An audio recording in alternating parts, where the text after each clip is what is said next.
Let him introduce himself for today's discussion. Welcome. Thank you. Welcome. Yeah, thank you, Isaac.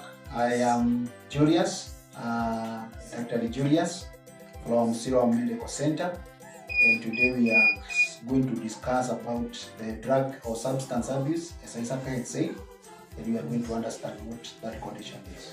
Yes. Welcome. So our today's message, as you have heard, we are going to discuss about drug substance. So Dr. Julius, Yes. what do we mean by the word substance abuse? Okay. Yes, so I think, Isaac, as you have asked, I think it's first we discuss because we are talking about substance abuse. Yes. That is compound word because it is two words in one, substance and abuse. Yes. So maybe I can break it down simply that substance is anything, whether solid, liquid or gas, Yes. that sometimes we take that it may alter our body system. Okay. That is substance. Then when we talk about abuse is when you use any of those that we have said in the wrong way. Okay. Yes, when you take that drug in the wrong way. And the example is that sometimes people take Piriton, which is supposed to be for allergy, but they take it to sleep. So when you do that, it's now what we call substance abuse. So when we combine it, substance abuse, we can say is when anything is used in the wrong way. Okay. Yes. So you can go further to explain about abuse. Yes. So which ages do most people abuse drugs?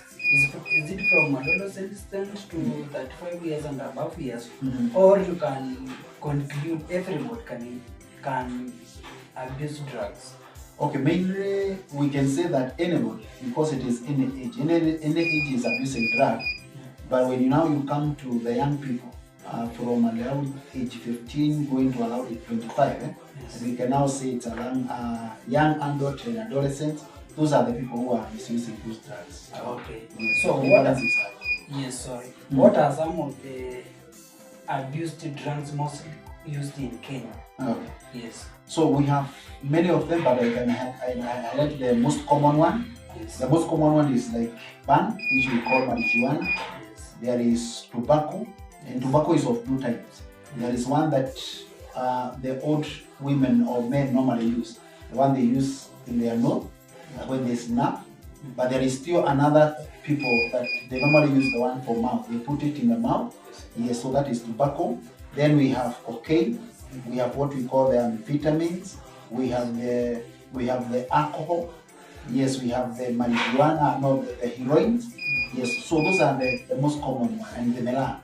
Yes, and mela we have two. There is the one that is called heart. Yes, but they are all categorized as mela. Why? Yes. Okay. So, and why do you think people abuse drugs? What are some of the factors which trigger people to abuse drugs? Okay, number one, we can say when we come to young people, we can also say it's out of curiosity. They want to understand what is happening. So they normally use it because they want to get more information about it. So that one is for curiosity. The other one we can say about probably even the condition, the poverty, the economic factors. Yes, and if you check, you'll be able to realize that those people who are abusing drug, majority of them, they come from a low income financial background. Yes, so the condition about the financial, sometimes also do that. And they misuse that. Sometimes they use that drug to forget about the problem they are going through, not knowing that they are not solving anything. So those are the things that we can say. The other thing is about probably even when you talk about poverty, also when you are afraid, when you have a lot of money, sometimes you see it cutting across both the extreme, poor people and also rich people. Because when now you become afraid and you have a lot of money, sometimes you get into drugs because you have a lot of money, you don't have anything to do with that money, so you misuse drugs. So that's another thing. So the other thing is about probably the diseases. We normally say there are people who are prone, so sometimes they are prone to do that. Other uses those drugs, they be to forget the past thing. Probably they were abused when they were young, and when it haunted them, they want to take that drug so that they may forget that thing. So those might be the thing that maybe make people to do that. Okay. Yes. In some, like, let's say on colleges and universities, Yes. when some students or university students are using these drugs because of peer pressure. Yes, the peer pressure is still there. So you can go further ahead and elaborate more about peer pressure, and which advice can you give to those students who are using drugs due to peer pressure? Yes. Yes, peer pressure, I think, Isaka, is one of the most misused thing, because when people want to use drugs, they are introduced by their peers. And when they are introduced because they are working together, they are taken together, so they are introduced by those people. And the problem is that when they take those drugs, it brings problem. And even the people that are introducing you, they are introducing you because of many factors. Either they want money, because there are some of them who are traffickers, who want to traffic those drugs, so they are going to recruit you into that. Others, they want you also to destroy your life. They see that you are a person who is bright, who has a future, so they want to terminate your life by doing that. So they introduce you into those drugs, and when you are introduced to those drugs, your life is messed up. Yes. So it's very important for these people to understand that when they are introduced drugs by peer people or by peer pressure, through peer pressure, is that they want to destroy their life. Yes. They need to stand up and to say no to those drugs. Okay. Yes. There are some of the effects which are caused by these drugs. Yes. What are some of the effects and the warnings you can give to students or people using drugs? What are some of the effects Yes. you can highlight? Okay. Yes, I know there are many, Yes. but you can measure for major ones and elaborate more on them. Okay. So we can say there are at least three. We normally call them the golden effects Yes. of the drugs. And golden effects of addiction is that you will not miss jail. Yes. Yes, jail is one thing, meaning that when you become fresh to drugs and substance, you will not miss jail. Sometimes you are caught by policemen, you are put in jail, so jail will become a part of you. You'll be going in and out. The other place you'll be going is hospital, because when you take those drugs, we normally say that the end product of drugs, the destination of any drug, whether it's sniffing or it's orally or it's injection, its end destination is in the brain. So when it is in the brain, it means that sometimes it will destroy the body, it will destroy the organs, it will destroy part of your body, so you'll be a frequent visitor to the hospital. So that is number two. Number three is we normally call it a divorce. Divorce meaning that you will not be able to sustain marriage. And I normally tell young people who are taking those drugs, I normally tell them, show me one family that you can be proud of, that you say, my family, I admire that family because they started taking drugs when they were young, and now they are 80 or 90 and they are still taking drugs and they are staying together. It will not happen. So one of the effects of drugs addiction is that it will lead to divorce. You marry one person, when you stay, you because of the effect, sometimes you fight, sometimes you are angry, you cannot control yourself, there is no money. So divorce will be there. So the three things will be there: the jail, hospital, and divorce will be part of your life. And also sometimes you can become addicted Yes. to that drug. Yes. So, you know, as I know, you have done some research Yes. on drug abuse. Yes. Those are some of the effects which can cause, as we have heard, Yes. we have divorce, we have jail, you can be jailed, and also you can visit hospital all the time. Yes. You need treatment, and so you have no money. So the other thing I can request you to explain, what are some of the preventive measures Yes. you can advise the government Yes. to do all the drug users? Yes. Which advice can you give to those people addicted to drugs? Okay. And maybe before I start, probably we talk about the advice I can give to the government. Probably we can talk about the signs, because maybe the parents are asking themselves, what are those signs that I can check so that I see whether my child or my daughter or my son is taking drugs? So number one, we normally say, if you find your son or your daughter in the company of people who are taking drugs, Yes. that's telling you that this person must be taking the drugs. Yes. He might or she might not be taking at that time, but even if she is not taking at that time and she is in that company, she will be introduced to those drugs soon. And I think that's why the Englishman say, show me your friend and I'll show you the character you are. Yes, meaning that you cannot be in a group, in a company of people taking drug and abusing drug, and yet you claim that you are not a drug addict. You might not be, but in eventuality, you will be one of those people who are taking drug. So it's very important to do that. So when you see your daughter in company of those people who are taking drug, he might be in that company, or he might be introduced to those drugs. Number two, when you see your child with what we call the paranabalia. Paranabalia means items that are used by medics. So if you see your child who is around 10 years with syringes, needles, spoons, what are those? And he is not being trained to become a doctor. Because if you see them with those kind of syringes, it is to mean that they have already been addicted, and now they are using the drug for the injection, like in the heroines, all these drugs for the injection.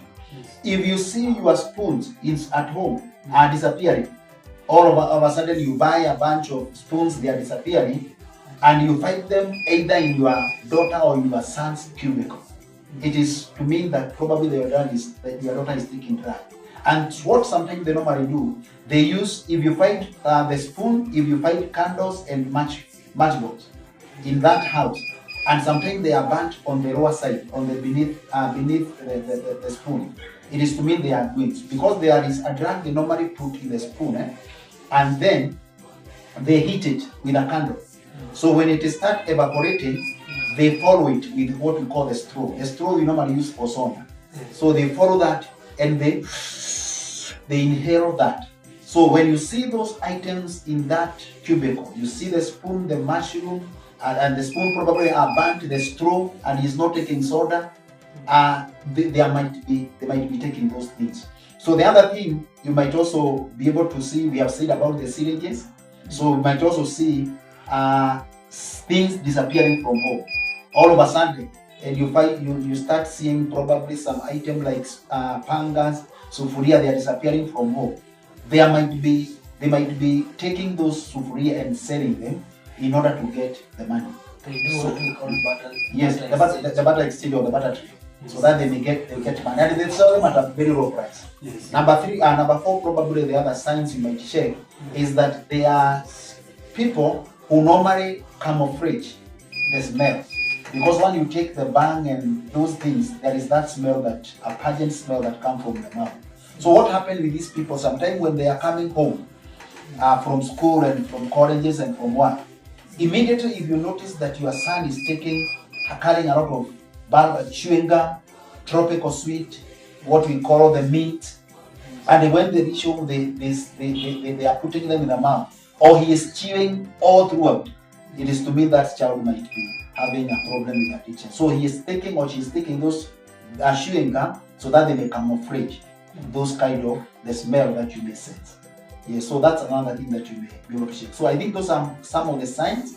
The other one is what we call the truancy. They start refusing to go to school.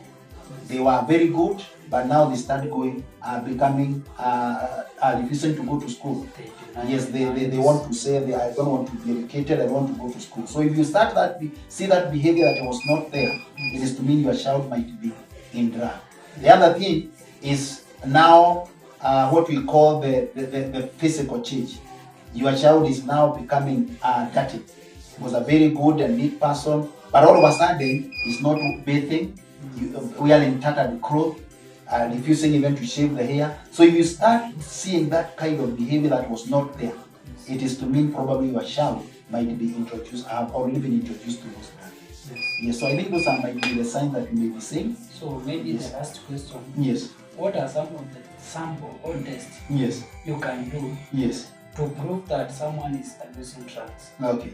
Yes. So they are tests that we normally say that we normally do, and it is a simple test.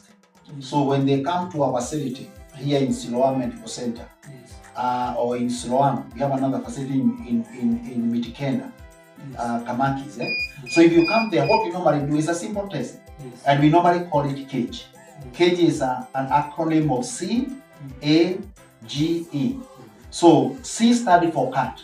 What is cat? Cat means Whenever I talk with these people and I ask them, when we are seated, and I ask them, has this problem of alcohol brought trouble in you and you are feeling as if you want to cut it? Instead of taking 10 bottles, you feel as you want to take 2. If they say yes, that yes, it has been a burden to me, I feel like I need to cut. That is one sign that these people are addicted. So whenever you talk about cut and they have that urge, they want to cut, it is becoming a problem to them, they want to reduce, that is one test that we normally do. The other one is A, for anger. Anger is when I talk about alcohol. I don't know whether you have heard people at home or a parent speaking to about alcohol or a ban. And he's not even talking to that person who is taking alcohol or a ban, but he's talking generally and saying that these people who are taking alcohol are very bad, they are going to die. And that person who is taking ban become angry. When you hear a person defending alcohol or ban and having anger because of that, it is to mean that person is addicted. That's why he is defending, because this addiction or that kind of addiction he is having has become a partner to him. It's like a wife. So when you abuse my wife, I will become angry. So when you attack alcohol or ban, or that's something that he is taking and become angry, it is to mean that he is in addiction. The other one is what we call we have talked about C, we have talked about A, we have talked about G. Yes, you become guilt. Yes, guilt is to mean whenever you take, you are feeling very nice, but when you take, after realizing the action you did, there are some people who take alcohol and they come and they beat their wife. They kill, they broke items at home, television, thermos. So in the morning when they wake up and they are told, you are the person who broke that television, you are the person who broke that thermos, broke that door, you have that guilt. So if you have that guilt, it is to mean that you are already addicted. The other one, which is I, for cage, C-A-G-E, I is what we call the eye opener. It's whenever they want to, you feel that you cannot do anything, you have to take so that it opens your eyes. So I think we normally say a language that kutoa roho. Yes, there is a person who wake up, but if before he does anything or he do anything, he must take that. So when you have reached that an extent that you cannot do anything, any duty, before you take that alcohol to become an eye opener, you are already addicted. So those are the simple things that we do, but we also normally do other things, the blood test and all those things. We can do the urine, we can do the drug, so that we may be able to understand what is happening or what is that drug that is that person taking. Yes. Yes. Okay. Earlier you have stated that you have a facility in Githurai 45, yes, in Loa Medical Center. Yes. You have also told us you have another facility located at Mitikenda. Yes, in bypass, Eastern Bypass, yes, past Kamakis. Is it on Luilu? As in Luilu. Okay. Yes, Luilu, on your way to Kamakis. So on your facilities, do you have some programs? Yes. Where you do guidance and counseling yes, for these people abusing drugs? Yes, they are there. When they come to our facility, they will be able to, number one, they will be tested to see which kind of drug they are doing. We have a good laboratory to do that. Yes. Here we also have counselors who can be able to counsel them, and we also have treatment for these drugs. Yes. Yes, so if you have your son who is taking alcohol, ban, they are taking any kind of drugs, you can bring them. Yes, we are able to do the test, because from the lab, then we can also be able to give them, to put them on treatment. Okay. Yes. So I can also, how can someone reach you? Do you have some online platforms where someone can reach you or yes, can get you? Okay. So number one, we can say I can give my contact.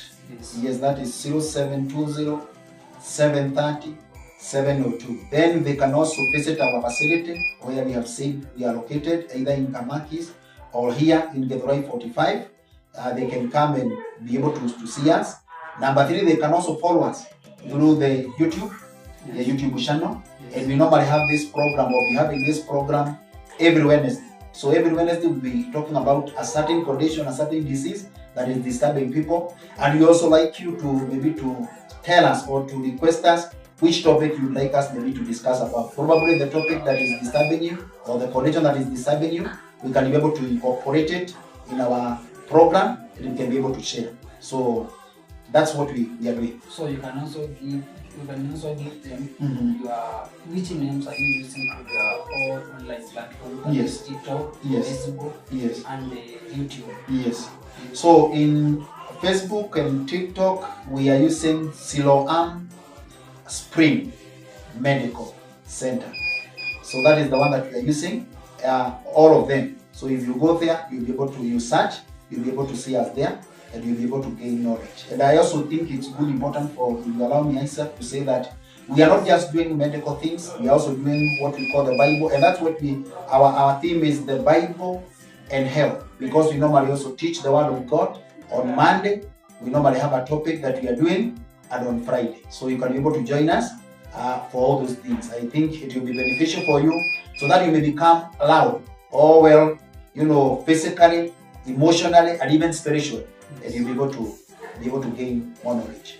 Okay, guys, when you get to our online platform, that is Siloam Springs Medical Center, Yes. like, share, comment. Yes. If you have any question which is disturbing you, that is matters related to health Yes. and also Bible study, Yes. you can call Dr. Julius. Yes. I think I'll repeat your number again. Yes, my number is 0720 730 702. Okay, guys, on Wednesday, we will be having discussion on matters related to health, and Yes. that will be good. Yes. Let's meet on the same time.